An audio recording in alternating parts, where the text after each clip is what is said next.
Hey, Lindy. This is exactly just responding to your quandary on black businesses, why they don't survive. And I'm going to give you a little bit of my opinion, my experience over many years, or should I say several decades, as well as some advice, that I've kind of found out through friends, through families, through business associates that I deal with, because I also am, working on being a black entrepreneur. So, kind of doing that right now, but it's not full fledged. You know what I mean? It's like doing the foundation. So, let's dive into some of the things that you actually said. You were saying about went to Chinatown and you went to a Mexican store or Mexican stores. I would say for those people, what happens is that one reason why they buy from each other and they have such growth, and I'm in Southern California and I see it so much, especially for Mexicans slash Latin.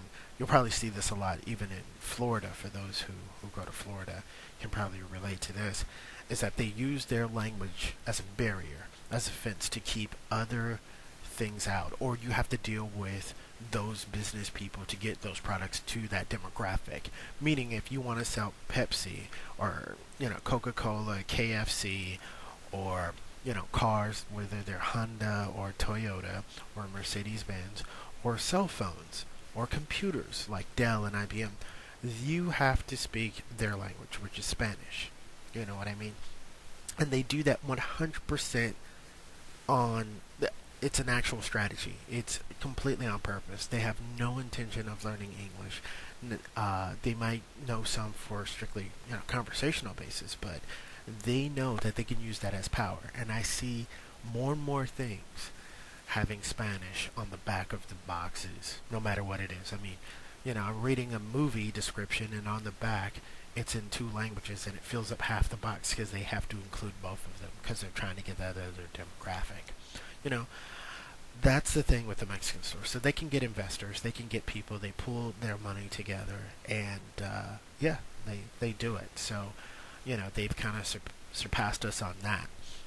As far as Chinatown, every major city does have a Chinatown, but they're probably not doing as well as you probably think they're doing. I know some people who've worked in Chinatown. I have a lot of Asian friends. I mostly hang around Asians, all types of Asians, from Japanese, Chinese, Thai, Korean, Vietnamese, and several different cities, and even been overseas. Anyway, it's really hard. It's really tough. Yeah, it's not as successful as you think. They would like to be as big and as huge as Microsoft. I mean, who wouldn't, right? So, once again, they do use their language as a barrier, but they do know how to buy from each other and network with each other. Now, the reason why we don't, and these other groups do, is because as far as African Americans are concerned, not necessarily Africans, which I have no really big experience on, or Jamaicans or even Canadians, um, is that we lost ourselves, and we lost our culture, and we lost our language, and we have been so, shall we say, inundated, or pretty much been we've pretty much been grown up, what I mean, raised up in this capitalist society by, America, by the Europeans. So there's nothing special as far as to isolate ourselves. That's why we are so used to working for someone else. All of that stuff that we lost was replaced by purchasing and working for other people. So we are not used to working for each other and buying stuff from each other. Once we get over that hurdle, you know what I mean, then you will see some true black economic staying power and prosperity, because other cultures will buy from black people. That is a 100% fact. I mean, look at our clothing, the way that is. Look at our products, our music products, and things like that. So nobody really has a problem purchasing, as far as other races, from black people, but it's black people buying from black people is the thing. So let's talk about the black businesses. There are two kinds. There's the existing black businesses, and there are the niche black businesses. And the reason why I separate those two is that what the black businesses I call existing means that you get more diversity in there than just black people. Like restaurants, clubs, and grocery stores. You can see white people and Asians going to a black restaurant, a black club, certainly a black club because of the music and the atmosphere, and maybe a grocery store. You know what I mean? It's not colorblind per se to go into a small little corner grocery store if you're just going to go there and pick up some products, right? So you got black people, Asians, Mexicans, whites, whatever. They will all go to the club, the restaurant, and the grocery store. The niche black businesses, on the other hand, are like barber shops, salons, the hair industry, right? You've got the African American art store, bookstore, you know. Those are small, but yes, they do exist. you know, that is completely focused on African American books, experiences, maybe even movies are inside there, and art, from our point of view. And then last would be the black clothing stores, which you will see in some strip malls and things like that, and even some malls out here. There's a couple of malls that are, there's this, it has hip hop clothing. It's probably got some African clothing with dashikis and hats and different things like that. So those pretty much are the two.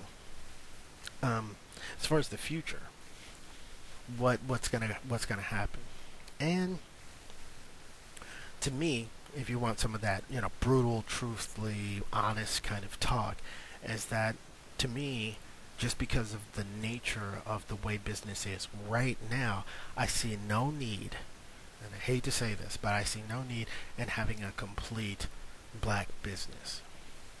From our point of view, we are the smallest group of people as far as, like, if you're not going to include people like, Samoans or things like that. But if you look at just the numbers of people with money or disposable cash who consume services and products, it's Asian and white, Mexican and black. That's it, right?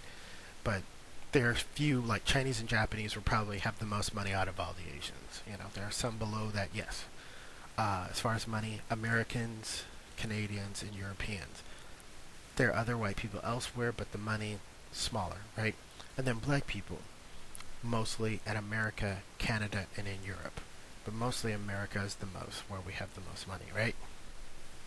So I really don't see the need, because what we need to do this time, in this age, we need to be global. If you can, I don't know what kind of business you're doing, if it's going to be local, is it just going to be services, but if it's a product or even some kind of service or things you're selling, you need to think globally.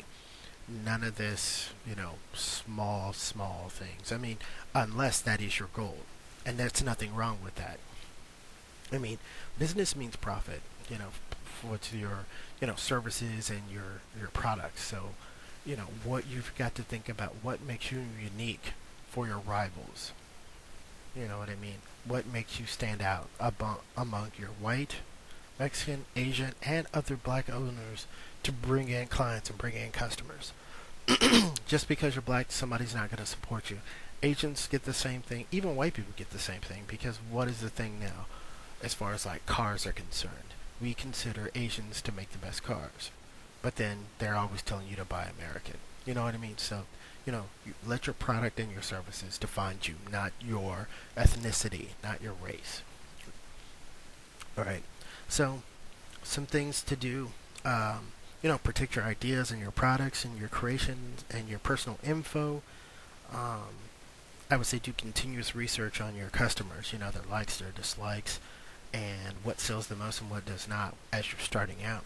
And also, too, make partnerships, because, as you want to grow and expand, create those partnerships to change your product into different languages. French, German, Spanish, and Chinese. Sky's the limit. Don't shortchange yourself. Keep going out there. And last but not least, what I would say, and I say every black person should do this, and this is something I'm going to be doing with my business. If you're really conscious about helping African American people or African people of descent worldwide, make a specialized portion of your business completely focused on African Americans and work with as many professionals as possible. That's it. I'm out.